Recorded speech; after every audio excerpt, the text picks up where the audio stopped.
main emotions after that? Disappointment, really. I mean, disappointment for a few reasons. I thought first half we were really good and probably should put the game to bed. I know they have a couple of chances with Charlie Austin, but on the whole, I thought we were outstanding. But it's the bit that probably at the moment, in 3 of the 4 games now, we've had big chances to finish the game almost and really get teams to open up and have to come at us, and we don't. And then really second half, we got some young players who got to learn pretty quick. You know, they're sticking the ball long, and we got to win first contacts for the first goal, and then the second goal, we just got to get up to the ball. It's no more difficult than that. And I know they're tired and they work their socks off. I'm not saying that, but if we want to become a winning team, there are critical moments, and it's one of a little bit of frustration because they did so well for so long, considering the circumstances, and to not get a point out of it feels a bit sickening right now. It might seem like a long time ago, but was that first half the best football since you've come in, do you think? Yeah, by a mile. And like I said, the only bit we're lacking is that final bit now where, you know, we put teams away, because we were absolutely excellent on the whole.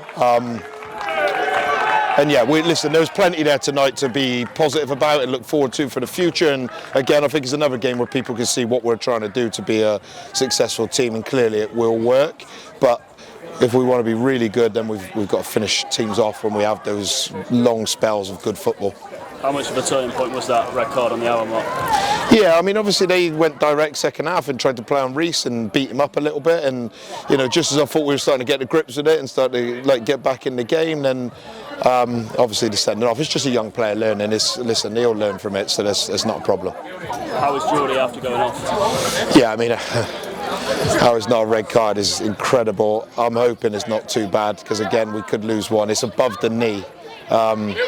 I'm hoping it's just above the knee, high enough where it's bad bruising and not something more. So we'll assess them and have a look in the next few days. How important is it though to take positives out of that, when you take the red card out of it, when you take the late goal out of it, all the positives to come from it? Yeah, listen, there's no big problems with our performance, and again, the supporters were absolutely incredible tonight. Like, really brilliant atmosphere I thought they brought, but I think then the players showed what we're trying to do in such a short space of time. So there'll be lots that we can debrief and say that was good, but we do want to be a winning football team, and unfortunately today there was just 1 or 2 moments that we just didn't quite have the edge to see us over the line. Do you think it's just a case of almost a couple more weeks or a couple more fresh legs to come in as well, possibly?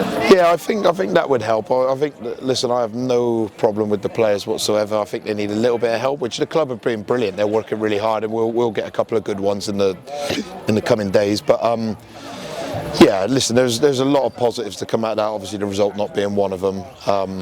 But you know, once we add a few more additions, we're going to be a pretty good football team, I think.